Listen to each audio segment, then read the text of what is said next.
Assalamualaikum warahmatullahi wabarakatuh. Jumpa lagi dengan channel Ponco Yuwono yang kali ini hadir dengan acara ngobrol bareng, menghadirkan salah satu alumni SMA Negeri 1 Ngawi, yaitu Marta Jiwadana, MSIP CCP atau lebih akrab dipanggil dengan Mas Marta, dengan tema mengasah adaptasi dan resilient untuk meraih sukses di masa depan. Bagaimana bincang-bincang saya dengan Mas Marta? Kita ikuti video ini sampai akhir. Selamat menyaksikan.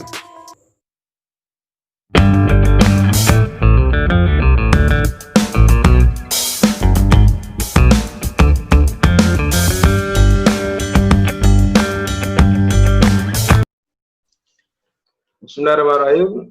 Assalamualaikum warahmatullahi wabarakatuh.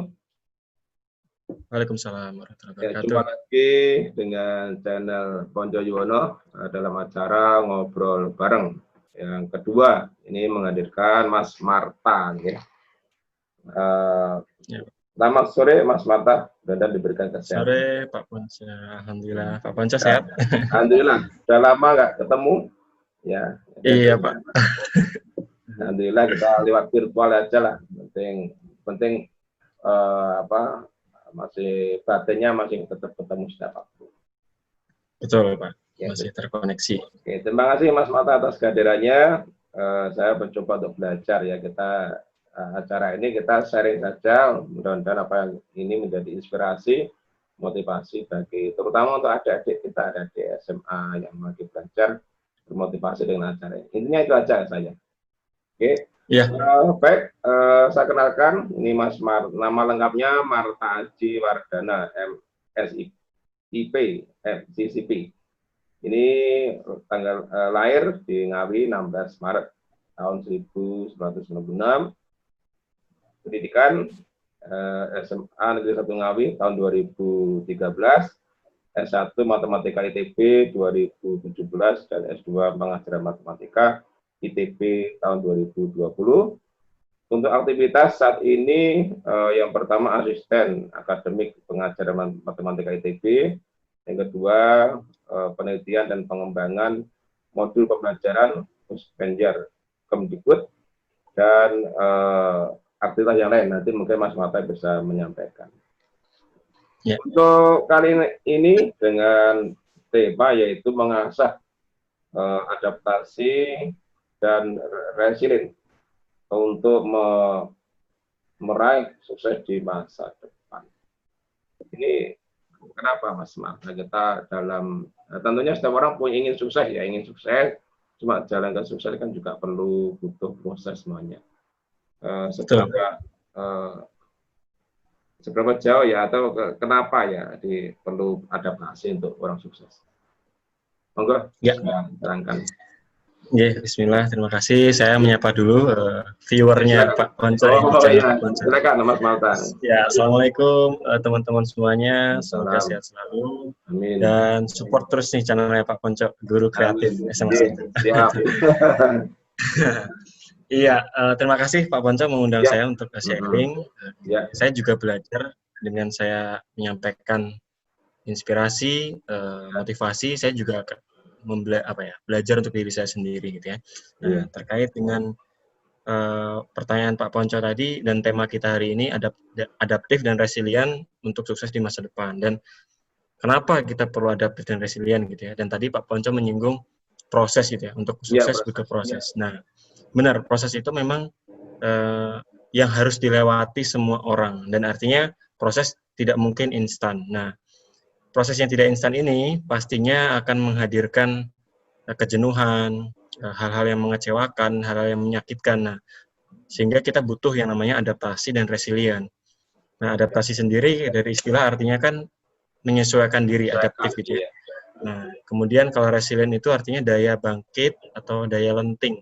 Ketika kita jatuh gagal, kita cepat kembali lagi. Nah, makanya saya menyoroti 2 poin itu yang harus dimiliki anak-anak muda untuk membangun sukses di masa depan. Karena kalau kita punya daya adaptasi yang baik gitu ya, dan daya resilient baik, setiap kita mengalami sebuah episode kehidupan yang mungkin katakanlah menyakitkan, atau mengecewakan, kita sudah siap gitu ya. Nah, adaptasi artinya daya penyesuaian diri. Nah, ini sebenarnya menarik Pak Ponco, berkaitan dengan dunia kita yang sekarang cepat berubah atau yang disebut dengan disruption gitu ya. Nah, disruption itu adalah perubahan yang sangat cepat dalam waktu yang singkat gitu ya. Nah, kalau anak muda sebaiknya segera mengasah adaptasi ini supaya tahu ketika dunia seperti ini saya punya kekuatan apa nih yang harus saya gunakan untuk menyesuaikan peluang yang ada. Nah, sehingga daya adaptasi ini mendukung sekali anak muda untuk, oh kalau begitu saya mau menekuni dunia ini, gitu. Saya mau menekuni dunia di bidang ini supaya menghasilkan profit dan sehingga saya bisa bertahan hidup, menghasilkan, memberi manfaat. Jadi daya adaptasi ini seputar bagaimana anak ini cerdas atau anak muda ini cerdas dalam menyusun strategi. Biasanya orang yang tidak punya adaptasi tinggi ini kewalahan Pak Ponco ketika ada perubahan yang cepat, stres ya, dia bingung, akhirnya munculnya frustasi. Tapi kalau adaptasinya bagus, dia akan merenung sejenak ke dalam diri gitu ya, sehingga dia mengenali lebih dalam. Saya itu punya potensi apa? Saya itu punya sumber daya apa gitu ya? Saya itu punya kelebihan di mana? Saya punya privilege bahasa anak sekarang. Artinya privilege itu kita dilahirkan di mana, posisi keluarga seperti apa, kondisi keluarga seperti apa yang bisa dimanfaatkan. Nah, itu tuh kecerdasan emosional kita untuk mengatur hal yang seperti itu. Nah, terkait dengan resilient, itu adalah ketika sudah adaptasi, sudah berusaha, tapi kok gagal. Ketika sudah merenung, sudah mengenali diri, tapi kok hasilnya mengecewakan. Nah, kalau kita punya resilient itu, maka kita akan cepat bangkit, tidak stres. Karena kalau stres itu jatuhnya lama gitu, akhirnya gagalnya susah ya. Betul. Nah, itu yang perlu ditingkatkan di anak muda, khususnya anak SMA sekarang ya. Jadi sudah siap-siap untuk itu. Nah, karena dunia kerja, dunia pasca sekolah itu sangat lekat dengan dua hal itu, dan itu perlu diperhatikan gitu. Itu Pak Ponco. Ya, terutama apalagi dalam nih ya, kita kan sekarang ada pembelajaran daring ya. Kadang-kadang banyak fenomena kita baca di media, anak stres mengikuti pembelajaran daring. Jadi ini memang perlu juga untuk adaptasi maupun resilient tadi. Kira-kira yang bisa membantu orang menumbuhkan adaptasi untuk cara resilient apa? Faktornya, apa keluarga atau mungkin yang lain. Faktor-faktornya. Yang mempengaruhi ya. Betul. Tadi sudah saya singgung di depan terkait gimana sih biar bisa adaptasi gitu ya. Dan tadi Pak Ponco mengkontekskan ke pembelajaran daring saat ini adik-adik. Biasa tatap muka ini tahu-tahu daring ada corona nih. Gimana? Iya, betul. Ya, pastinya kalau yang saya pelajari gitu ya dari sekian banyak training-training yang saya ikuti atau pelatihan-pelatihan yang saya ikuti, memang yang paling mujarab atau yang paling relevan itu adalah habit. Habit itu kebiasaan apa? Habit itu kebiasaan yang dibentuk dari tindakan berulang-ulang gitu ya. Jadi tindakan yang berulang-ulang itu dibentuk dari pikiran. Nah, jadi kita berpikir dulu, kemudian bertindak, dan akhirnya tindakan ini akan menjadi kebiasaan dan disebut habit itu ya. Nah, nanti habit ini akan jadi karakter. Nah, makanya jadi menurut saya kalau ditanya gimana biar adaptasi ini, ya pertama kita kuatkan habit tadi. Habit itu adalah kebiasaan. Nah, berarti kita harus mengulang-ulang sesuatu yang baik. Nah, kalau saya bilang habit yang cocok untuk membantu kita bisa adaptif itu namanya habit proaktif. Habit proaktif itu lawan katanya dari reaktif. Nah, apa artinya proaktif dan reaktif? Proaktif itu artinya kita lebih sabar ketika stimulus itu datang ke dalam diri kita. Artinya gini, saya biasa sekolah tatap muka dengan guru. Sekarang tiba-tiba drastis daring. Itu kan sesuatu yang mengecewakan. Itu namanya stimulus datang. Nah, kalau kita punya pribadi atau yang habitnya proaktif, kita akan diam sejenak, berpikir dan bertindak, yang saya bilang tadi. Tapi kalau reaktif, itu langsung responnya cepat. Ketika ada stimulus seperti itu, dia langsung merespon, akhirnya kecewanya duluan yang diunggulkan, atau keluhannya duluan. Gimana nih Pak, saya nggak bisa Pak Guru, Pak Bu Guru, saya susah, belajarnya susah. Nah, itu pribadi yang sifatnya habitnya reaktif. Nah, makanya saya di sini melalui video ini juga ingin mengajak adik-adik untuk lebih proaktif. Nah, proaktif artinya stop, think, dan do. Berhenti dulu gitu ya, berpikir, bertindak. Nah, berhenti itu penting sekali Pak Ponco. Berhenti itu seolah-olah merenung gitu ya, kalau bahasanya kita ya. Merenung dulu, kira-kira apa yang bisa saya maksimalkan ketika PJJ atau daring. Ya, biasanya orang akan merenung, oh kalau begitu saya harus menyiapkan kuota gitu ya. Saya harus menabung untuk membeli kuota katakanlah gitu ya. Atau saya harus siap-siap baterainya dicas atau siap-siap HP atau laptopnya disiapkan dengan baik. Nah, jadi kemampuan untuk berhenti sejenak dan memikirkan apa-apa saja yang harus disiapkan itu sudah adaptasi menurut saya. Jadi sudah mengarah ke adaptasi. Nah, bedanya sama anak yang tidak adaptasi itu tadi keluhannya muncul duluan gitu dan terus dikeluh-keluhkan besar-besaran sehingga malah nggak bertindak apa-apa. Makanya di sini mumpung ada video ini juga penontonnya Pak Ponco, adik-adik SMA 1 dan sekolah lainnya mungkin ini renungkan dulu adik-adik. Jadi kayak seolah-olah apa yang bisa saya maksimalkan dengan daring ini? Apa yang bisa saya kelola gitu ya. Nah, kalau itu bisa dikerjakan, nggak perlu mengeluh dulu gitu ya, harus dilakukan dulu, karena nanti kalau sudah dilakukan, pelan-pelan akan jadi habit tadi, akan jadi kebiasaan baik. Nah, itu akan membentuk karakter. Nah, itu yang menurut saya adik-adik jangan mengeluh dulu deh dengan daring ini, coba kerjakan yang bisa dulu apa. Gitu. Jangan menyalahkan keadaan ya. Ya, betul. Kadang melahirkan pemikiran ide-ide yang baru gitu. Betul Pak Ponco. Setuju. Kemudian untuk Mas di bangku kuliah pun juga sama ya. Tekanan-tekanan itu selalu ada ya dalam perkuliahan, tidak hanya di SMA. Iya. Betul. Iya. Jadi benar, ini SMA persiapan. Contohnya apa ya di perkuliahan? Karena bisa menjadi bekal adik-adik yang nanti mau kuliah kan juga punya bekal, bisa mensiasati ketika terjadi keadaan seperti itu. Iya, jadi benar Pak Ponco tadi menyoroti hal yang pas gitu ya, sesuai gitu, relevan bahwa tekanan itu di kuliah pasti ada. Nah, benar sekali adik-adik sekarang ini simulasinya lah, ini test drive-nya kalau bahasanya. Test drive dulu, jadi akan ada yang lebih sulit lagi di masa depan, yaitu ketika pasca sekolah atau kuliah atau mungkin nanti yang ambil kerja pun juga. Jadi akan ada tekanan dalam hal tadi, sesuatu yang mengecewakan, sesuatu yang membuat tidak enak, sesuatu yang membuat jengkel gitu ya. Nah, termasuk hal-hal yang tidak disukai hati kita gitu ya. Kayak misalnya kalau di kuliah itu contohnya dapat tugas banyak gitu ya. Pasti kuliah itu karena menekankan kemandirian, jadi tugasnya mesti lebih banyak dari SMA. Dan tugasnya itu lebih susah karena mengasah berpikir yang lebih mendalam gitu ya. Karena kuliah kan lebih mengasah berpikir. Nah, jadi ini sedikit info gambaran ke adik-adik juga, kalau mau kuliah ya berarti persiapannya dari SMA ini. Artinya hal-hal yang seperti ini anggap saja sebagai latihannya gitu ya. Nanti karena akan diujinya tuh ketika kuliah atau akan nanti habis kuliah sekolah bisa kerja. Nah, itu banyak sekali tekanan. Tekanan biasanya berkait dengan deadline gitu ya, waktu yang ditetapkan sekian, kita belum siap. Nah, itu tuh hal-hal yang mengasah kita sebenarnya. Nah, jadi benar kata Pak Ponco tadi, ini adalah latihan untuk persiapan nanti yang lebih berat gitu ya. Mas Nata bisa cerita mungkin ada pengalaman waktu di SMA mengalami seperti itu, udah ada solusi, mungkin pilih jurusan atau mau kuliah juga ada persoalan, bisa menyampaikan ketika di SMA gitu. Ya, sama. Kalau saya pengalaman pribadi mengalami shock atau kaget ketika tahun pertama kuliah gitu ya. Itu saya rasa dialami semua orang. Nah, artinya wajar jika adik-adik nanti ketika masuk kuliah terus kemudian mengetahui realita kuliah itu sangat berat gitu ya. Nah, itu wajar.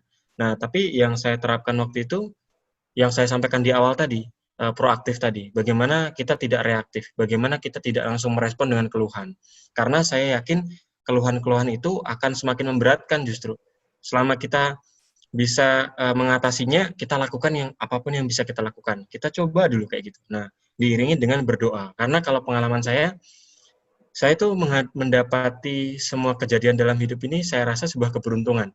Jadi semua itu karena doa-doa dan ikhtiar gitu ya. Jadi kayak merasa saya tidak akan dapat apapun ini kalau Allah nggak berkehendak atau Tuhan Yang Maha Esa itu tidak memberikan jalannya. Makanya tips dari saya atau pengalaman yang saya rasakan ya, ketika ada kegagalan, ketika ada kesulitan, itu saya utamakan berdoa dulu gitu ya. Seolah-olah kita butuh kekuatan yang lebih besar, yaitu Allah SWT. Kita butuh pertolongan yang lebih besar untuk menghadapi kesulitan yang kita hadapi ini, yang kita alami gitu ya. Nah, jadi kalau dulu ceritanya SMA ya, saya belum pernah ketahui saja. Ya, betul lah. Jadi Gimana itu? Pak Ponco bersama Pak Ponco juga ada tekanan-tekanan. Iya.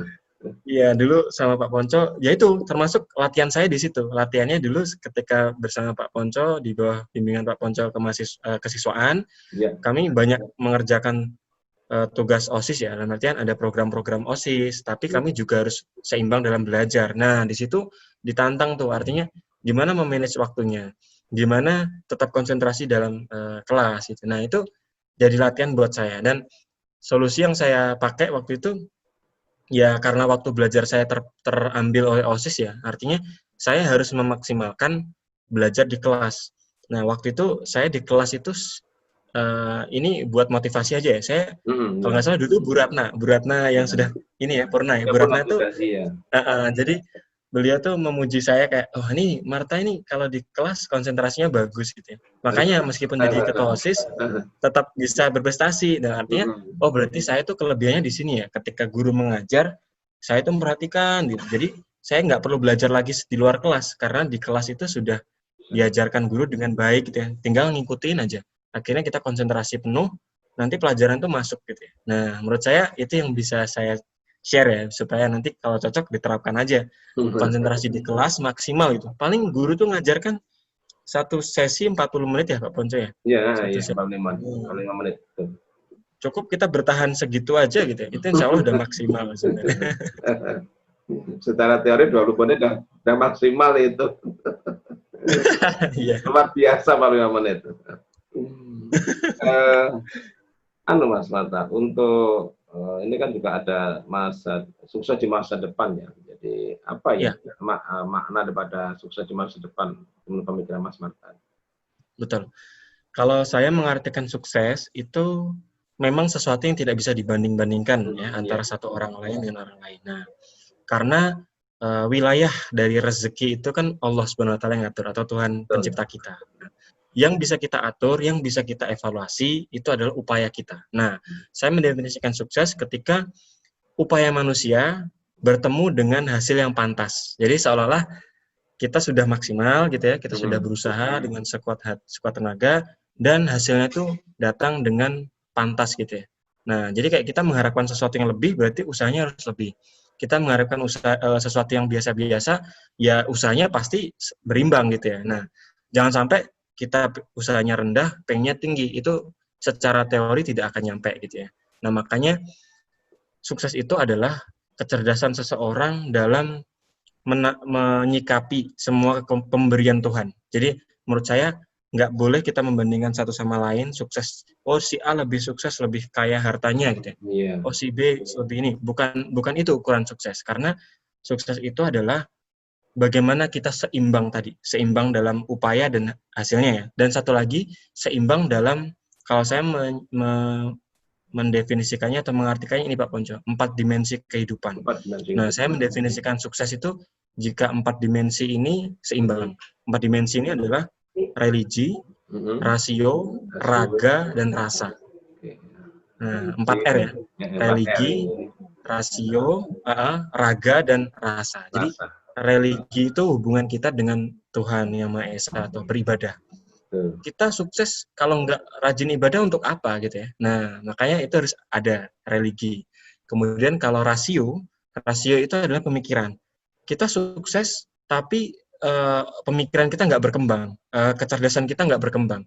Pengetahuan kita itu aja. Nah, berarti kan kurang gitu ya. Nah, makanya kita butuh sukses yang bisa menunjang kecerdasan kita. Kemudian kalau raga itu adalah badan sehat gitu ya. Kita sukses harta banyak, tapi kok nggak sehat, tapi kok tersiksa. Nah itu juga nggak boleh. Nah satu lagi yang terakhir adalah rasa. Rasa itu artinya sosial. Rasa itu hati kita terkoneksi kayak kita. Saya bersilaturahmi dengan Pak Ponco masih berhubungan baik. Ya, itu termasuk kesuksesan bagi saya. Jadi jangan sampai kita ada musuh satu sama lain. Jangan sampai kita ada berselisih dengan orang lain. Apalagi sampai berurusan hukum dan sebagainya sehingga menyulitkan kita ke depan. Makanya saya bilang sukses itu apa sih?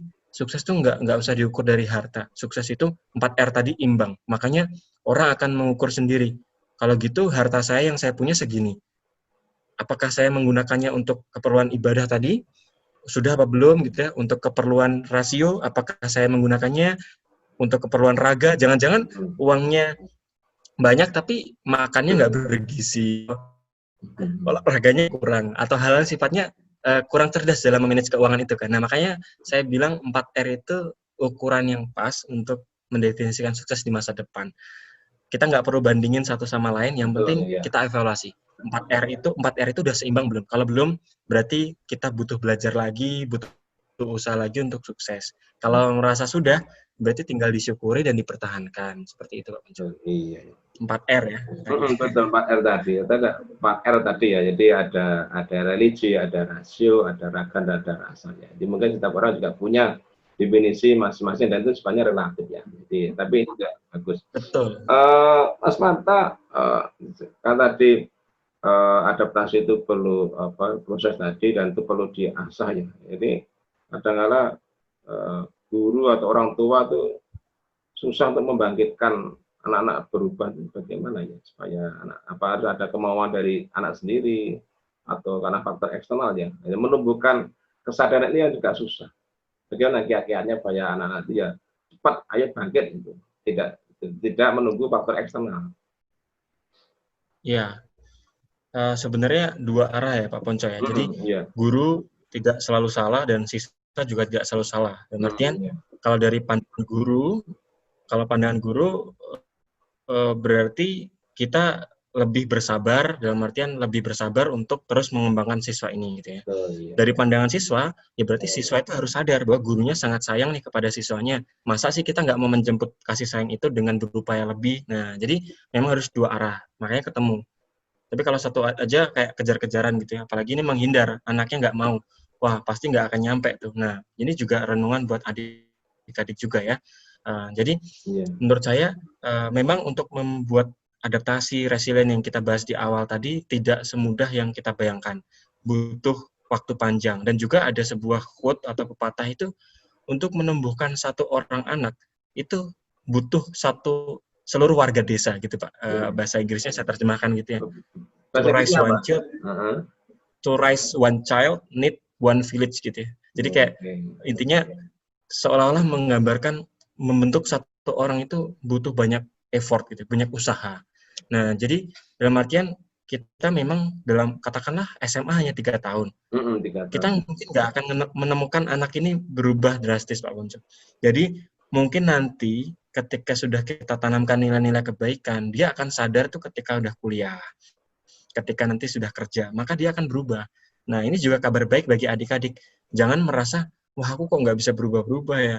Jangan menyimpulkan dulu ya, jangan buru-buru menyimpulkan. Nanti akan ada waktunya untuk merasakan bahwa apa yang diajarkan guru-guru kita semua itu memang benar-benar baik untuk kita dan apa yang diberikan guru-guru kita itu menunjang kesuksesan kita ke depan. Jadi menurut saya kalau pertanyaan Pak Ponco tadi gimana ya anak kayak susah berubah, nah itu jawabannya memang tidak bisa dipastikan sekarang Pak Ponco. Jadi saya rasa akan ada perubahan itu pasti, tapi kita nggak pernah tahu kapan. Tapi yang jelas dari sudut pandang guru lebih sabar dan husnudon. Kalau dari anak berarti lebih mau menjemput kasih sayang guru itu dengan menghormati, menuruti nasihatnya kayak gitu. Itu tuh menurut saya anak-anak sekarang tuh harus memperhatikan itu ya. Jangan sampai kita jadi semakin liar gitu ya. Jangan sampai kita jadi semakin nakal. Karena dunia sekarang sudah penuh dengan anak-anak muda. Jangan sampai kalau anak-anak muda, apalagi isu demografi ya Pak Ponce, 2045 itu usia muda banyak. Kalau anak mudanya jelek atau anak mudanya karakter atau akhlaknya kurang bagus, betul kurang produktif atau kurang berubah dan pasti akan merugikan kita semua. Nah pastinya kita nggak akan mau jadi bagian itu kan. Makanya adik-adik yang menonton video ini juga ini Pak Ponco salah satu perwakilan guru ya yang mau untuk mengembangkan adik-adik. Jadi tolong dijemput dengan kasih sayang juga ya. Jadi nanti guru-guru yang lain selain Pak Ponco di sini juga mau melihat adik-adik berubah dengan baik gitu, berkembang gitu. Iya. Sekarang pendidikan karakter ya tadi Mas Mata juga ada ini. Betul. program ya di salah satu Pak tadi yang juga menjalin kerjasama dengan BK Semasa itu namanya Pak Mas. Improva. Nah, Improva. Gimana tuh? Bisa mungkin ya. untuk sosialisasi juga mungkin. Improva Ya betul. Kesempatan juga ini untuk Jadi Improva itu adalah apa ya? Saya menyebutnya kontribusi saya dan Sofi yang sudah ya itu dulu alumni juga menikah dengan Sofi. Jadi saya dan Sofi bikin Improva ini untuk kontribusi kepada anak-anak SMA gitu ya, yang mau mempersiapkan masa depan dengan baik. Nah, metodenya apa? Metodenya adalah konsultasi dan coaching. Konsultasi terkait dengan studi atau jurusan yang ada di kampus itu apa aja gitu ya, dan juga konsultasi karir. Dalam artian kalau mau kerja ini apa yang perlu dikembangkan gitu ya, apa yang harus disiapkan. Nah, jadi kami membuka konsultasi di bidang itu studi dan karir, dan nanti akan ada penelusuran minat dan bakat atau penelusuran potensi diri. Jadi kita akan menganalisis anak ini punya kekuatan di mana, punya potensi di mana. Nah, setiap orang pasti beda. Setiap orang pasti punya kekuatan masing-masing. Nah, di situ akan kita kembangkan, saya sebutnya coaching.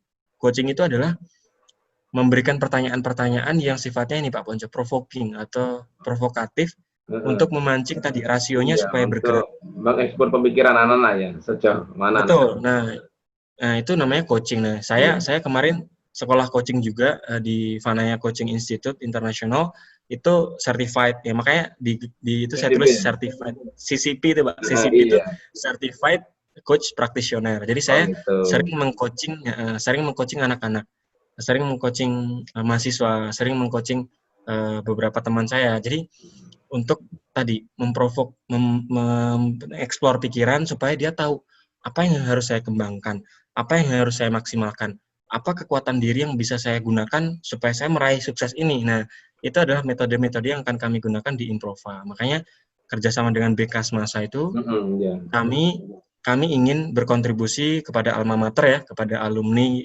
kepada Semasa gitu sebagai alumni, bahwa adik-adik ini khususnya kelas 10 ya, kemarin kami menyasar ke kelas 10, karena kelas 10 masih punya waktu untuk mempersiapkan diri di kelas 11 dan kelas 12. Tapi tidak menutup kemungkinan jika kelas 12 ingin konsultasi atau coaching bisa menghubungi Improva. Improva ada di www.improva-indonesia.com. Silakan dihubungi aja. Ya, nanti gratis, tidak ada biaya apapun karena kami ingin misi sosial, ingin berbagi gitu ya, menebar manfaat sebanyak mungkin. Insya Allah dengan itu, ya itu tadi yang saya maksud Pak Ponco, itu termasuk 4R tadi. Religi, rasio, raga, rasa, insya Allah itu mencakup itu semua. Itu juga menjadi bagian pendidikan karakter ya, menurutnya. Betul. Itu adalah bagian dari pendidikan karakter, dan Improva ini, katakanlah ini adalah mesinnya gitu ya. Di dalamnya ada itu. Jadi Improva adalah mesinnya. Kalau ini mobilnya lah, Improva mobilnya. Di dalam mobil itu ada banyak sekali inspirasi, insight, motivasi, termasuk dengan metode konsultasi dan coaching itu tadi. Oke. Baik ya, Mas Marta tadi juga menyinggung ya penjelasan sedikit ya mengenai bonus demografi tadi 45. Mungkin bisa penjelasan sedikit ya adik-adik atau ya penonton bisa tahu lah, dan juga memberikan semangat untuk Indonesia Emas tahun 2045 ya. Betul, Indonesia Emas 2045. Bisa benar. Iya, Pak Ponco lebih tahu ya, karena ini kajiannya Pak Ponco juga di Warganegaraan TKN. Jadi ini saya menambahkan aja nih Pak Ponco sebenarnya lebih tahu. Jadi kalau di bonus demografi ini adalah dikatakan bonus jika itu kita bisa memanfaatkan dengan baik.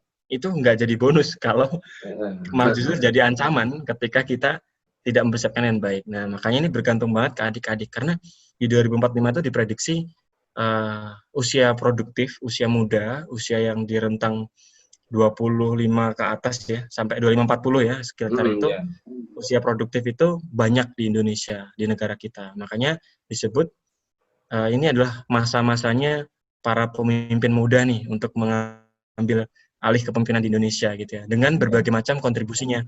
Ada yang kerja sebagai A, kerja sebagai B, sebagai C, semua kerja, semua produktif. Nah, masalahnya kalau tidak dibekali dengan karakter yang baik, tidak dibekali dengan akhlak yang baik, tidak dibekali dengan daya tadi adaptasi dan resilient, maka itu akan jadi ancaman gitu ya. Betul, iya. Ancamannya apa? Ya itu tadi, banyak orang tapi kok malah nggak memberikan solusi. Banyak orang malah menambahkan keluh kesah gitu ya. Banyak orang yang menambah masalah gitu ya. Akhirnya justru jadi ancaman, nggak jadi bonus lagi. Nah, tapi kalau misalnya kita bisa membalikkan itu dengan tadi pendidikan karakter atau adaptasi resilient tadi, insya Allah nanti akan jadi peluang tuh. Peluang tuh benar-benar anak-anak muda akan memegang kontribusi yang banyak di seluruh Indonesia.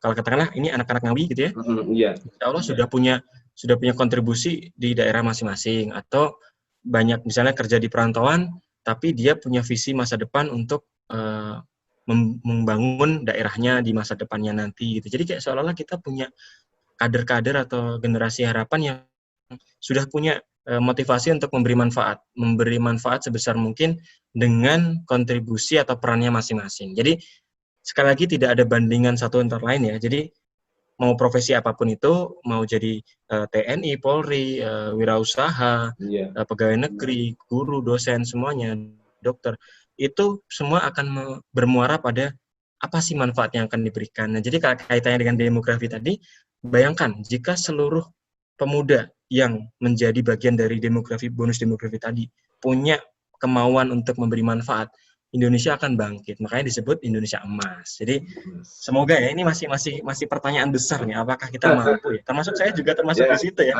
Optimis karena ya. Usianya masih 24. Iya, Mas. Ini Mas Mata, jadi apa ya?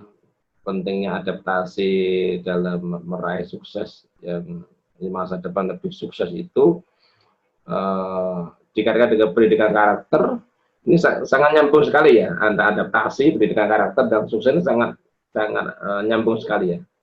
Betul ya? Ya, betul. Bahkan itu bagiannya Pak Ponco. Adaptasi resilient itu salah satu materi lah katakanlah, salah satu materi di pendidikan karakter.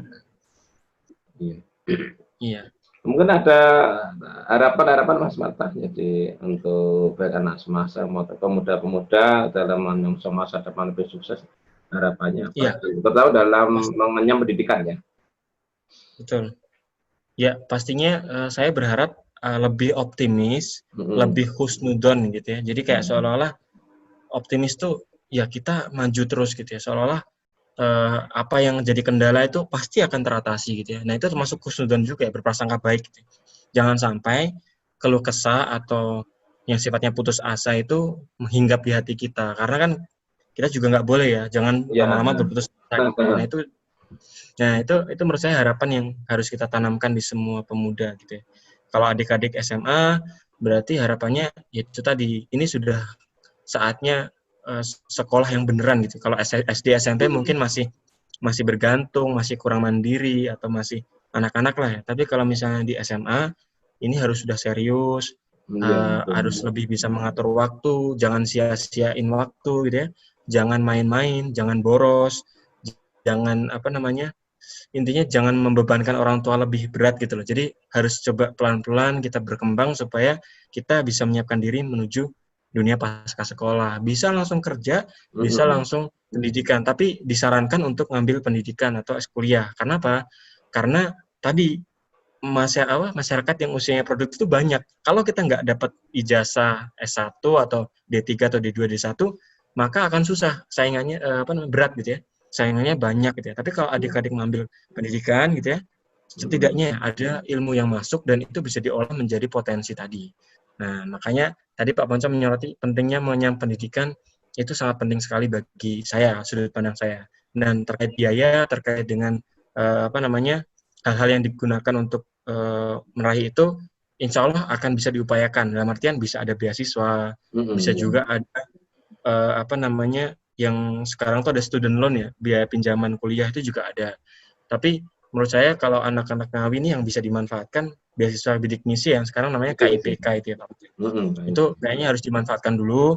Nah, nanti kalau nggak bisa, nanti ada biasanya beasiswa di kampus. Di kampus itu ada keringanan biaya. Biasanya ada keringanan biaya. Nah, terus bisa juga kalau adik-adik ini punya keahlian khusus ya kerja sambil kuliah. Itu malah bagus banget tuh.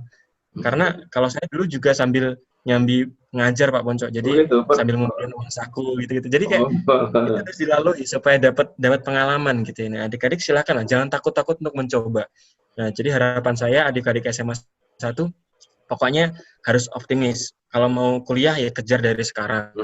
Kalau mau langsung kerja, itu tadi yang saya sampaikan realitanya, kerja boleh, tapi itu tadi konsekuensinya mungkin akan lebih berat di saingan karena kan pendidikan akan dipertimbangkan di masa depan. Tapi kalau misalnya Kak, saya mau wirausaha, punya kreativitas di sini dan punya bisnis di sini, silakan bisa dikembangkan juga.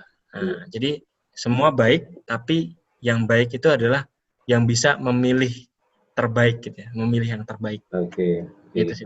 Pak Mas Marta ini pernah kerjasama dengan Kemdikbud ya, tadi ada penelitian dan iya. Gimana itu modul pembelajaran? Sekarang masih lanjut ya? Masih, sekarang masih jalan, ini penelitiannya masih berjalan, jadi itu tadi, itu ada menurut saya, kayak saya berusaha lebih, terus Allah mengizinkan ada rezeki datang gitu ya. Nah, itu maksudnya saya dipertemukan dengan orang-orang Kemendikbud, saya dipertemukan dengan orang-orang berpengaruh di Indonesia gitu. Jadi kayak itu adalah bonus bagi saya. Jadi saya belajar sungguh-sungguh, saya dianggap berprestasi sama dosen saya gitu ya, sehingga dosennya mempercayakan ini lo kerjakan proyek ini dengan Kemendikbud. Nah, jadi menurut saya itu bisa dicontoh adik-adik bahwa ketika kita berusaha maksimal, sungguh-sungguh gitu ya, banyak berdoa, insya Allah rezeki itu akan datang oleh Allah dikasih gitu. Akan mengalir ya? Mengalir. Betul, nggak mengalir, tak terduga, benar-benar nggak terduga. Saya nggak pernah ngira ada keterlibatan di Kemdikbud. Dan sebenarnya Pak Ponco, ini sedikit spoiler ya. Jadi saya membuat ada kurikulum disederhanakan gitu ya. Nah, itu namanya besok tuh ke depan akan diedarkan ke sekolah-sekolah dokumen namanya fokus pembelajaran atau focal points. Nah, di situ sebuah kebanggaan nama saya tertulis di situ, penulis ya bidang matematika Marta Ajiwardana. Jadi nanti kalau Pak Ponco, insya Allah Pak Warna purnanya masih lama ya. Jadi nanti kalau dapat dokumen itu ada Pak, nanti ada dokumennya penulis Marta Ajiwardana dari ITB gitu. Alhamdulillah. Saya juga bangga loh. Jadi Mas Marta masih ingat tuh kelas berapa ya? Kelas MIPA 6 ya nggak salah ya? MIPA 6 betul. Saya masih ingat deh. Oke. Kemudian Mas Marta bisa cerita sedikit ya perkuliahan dari S1 sampai S2 itu beasiswa atau mandiri S2? Iya, dari dulu ketika masuk pertama kali TB masih mandiri, tapi saya tingkat saya begitu masuk langsung cari beasiswa Pak Ponco. Jadi di sana itu ada namanya beasiswa, ada namanya beasiswa PPA. Jadi di kampus pasti di kampus semuanya ada sih. PPA itu kayak beasiswa ya lumayan tidak penuh tapi ada uang untuk menunjang gitu ya. Beasiswa peningkatan prestasi akademik PPA. Saya dulu daftar selama S1. Kemudian selama S2 saya beasiswa. Jadi dari kampus saya memberikan beasiswa bagi mahasiswa yang aktif berkontribusi dan aktif membantu penelitian di kampus. Jadi alhamdulillah saya dapat beasiswa dari kampus untuk S2. Dan itu juga lagi-lagi tidak terduga, lagi-lagi semua mengalir begitu saja. Jadi menurut saya adik-adik tuh jangan takut dulu, yang penting banyakin berdoa, usaha, ikhtiar yang baik gitu ya, insya Allah rezeki itu akan datang. Dan satu lagi, jangan gini, wah Kak saya sudah berdoa, sudah ikhtiar, mana ini katanya akan ada. Enggak gitu ya. Jadi rezeki itu bisa bentuknya uang, bentuknya harta gitu ya. Ada juga rezeki yang sifatnya kemudahan, rezeki sifatnya dihindarkan dari bencana, dihindarkan dari masalah, itu juga rezeki. Jadi jangan ditagih ya, nanti saya sama Pak Ponco bikin video ini, terus mana nih saya udah doa, udah ikhtiar. Termasuk saya juga doa terkabul doa. Ya, betul, sehat itu doa juga. Apa rezeki juga.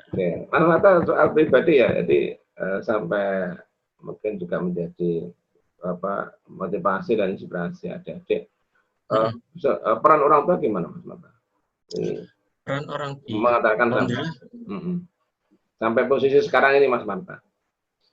Iya, orang tua alhamdulillah mendukung, dalam artian dari kecil kayak sering mendukung di sisi menunjang belajarnya. Jadi kayak dulu zaman saya SD itu diajarin belajar gitu ya, didampingi belajar, saatnya belajar ya TV dimatikan sebagainya gitu ya. Kalau SD, SMP, SMA semakin dekat, semakin tahu dengan rencana hidup, orang tua menunjang gitu ya, orang tua memberikan fasilitas gitu ya.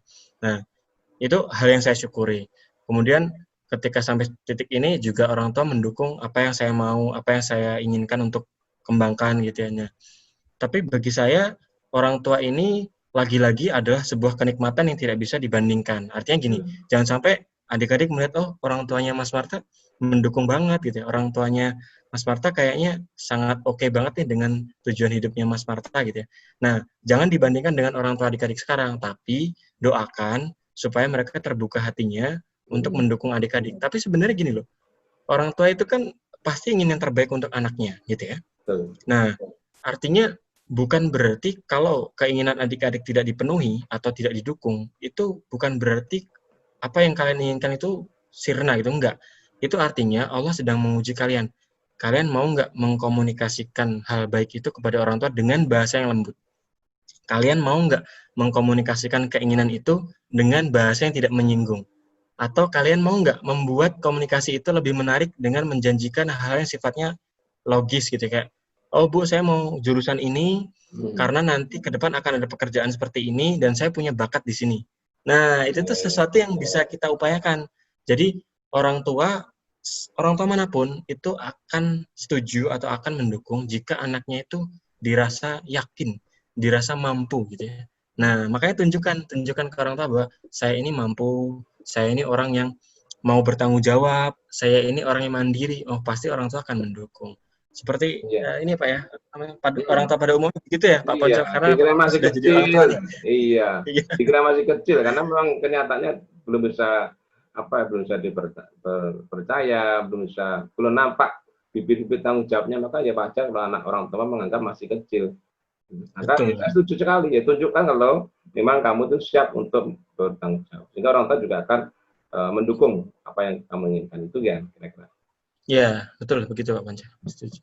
Mas Mata, saya rasa sudah di penghujung ini. Mungkin ada apa semacam kesimpulan atau mungkin closing statement-nya mungkin untuk adik-adik. Semoga silakan. Resumenya singkat aja. Iya. Jadi sesuai tema hari ini adaptasi dan resilient begitu ya Pak Ponco. Untuk closing remark-nya adalah penutup bagaimana kita sudah sampai di adaptasi yang seperti apa, resilient yang seperti apa. Nah, kalau sekarang dirasa masih kurang, silakan adik-adik renungkan dan kembangkan gitu ya. Jadi gini loh, adik-adik, tidak ada obat yang cocok semua orang gitu ya. Artinya meskipun di apotek ada obat, tapi reaksi ke tubuh itu beda-beda gitu ya. Nah, artinya apa? Artinya semua itu kehendak Allah plus usaha manusia. Makanya apapun itu, kalau pengen meningkatkan hal apapun, kita harus diiringi ikhtiar sambil doa untuk memohon kelancaran. Makanya termasuk adaptasi, resilient itu bisa adik-adik raih jika adik-adik mau merenungi dan mengupayakan yang terbaik untuk meraih itu. Adaptasi tadi saya singgung bisa dengan melihat bakat atau kekuatan adik-adik, sehingga adik-adik bisa menyesuaikan. Kalau zamannya berubah, perubahan begitu cepat, saya mau masuk celah mana nih? Saya mau adaptasi bagaimana? Itu kalau orang cerdas, orang tahu kekuatannya, potensinya, maka dia akan mudah adaptasi. Tapi kalau dia nggak tahu dengan dirinya sendiri, maka yang ada akan frustasi, stres gitu ya. Nah, terkait dengan resilient atau daya bangkit ketika jatuh gagal, satu yang harus kita ingat, bahwa Allah pasti atau Tuhan Yang Maha Esa pasti akan memberikan yang terbaik untuk hambanya. Jangan sampai kita berburuk sangka, apa yang kita gagal, apa yang kita tidak dapatkan, itu merusak dunia kita, enggak. Itu hanya godaan setan saja, atau hanya tipuan supaya kita putus asa. Sebenarnya kalau kita nggak putus asa, itu rezeki akan datang lagi perlahan. Percayalah, insya Allah pasti akan hadir rezeki. Ya, terima kasih Mas Mata sudah hadir di channel Pak Ponco. Saya doakan mudah-mudahan semakin sukses ya dan semakin segera bisa S3 lagi ya, bisa S3 ya. Amin, bismillah Pak. Saya doakan segera lancar, sukses, diberikan kesehatan. Itu Mas Mata. Amin. Terima kasih. Demikian pemirsa dialog saya dengan Mas Mata dari Bandung. Ini dengan tema mengasah adaptasi dan resilient untuk meraih sukses di masa depan. Mudah-mudahan melahir generasi-generasi yang bagus untuk menatap Indonesia Emas tahun 2045. Sekian, terima kasih. Assalamualaikum warahmatullahi wabarakatuh. Waalaikumsalam warahmatullahi wabarakatuh. Demikian tadi ngobrol bareng dengan Mas Marta Aji. Mudah-mudahan ada guna dan manfaatnya. Dan terima kasih telah menonton video ini. Jangan lupa subscribe, like, share, dan komen. Jumpa lagi minggu depan dengan narasumber dan tema yang berbeda. Sekian, terima kasih. Assalamualaikum warahmatullahi wabarakatuh.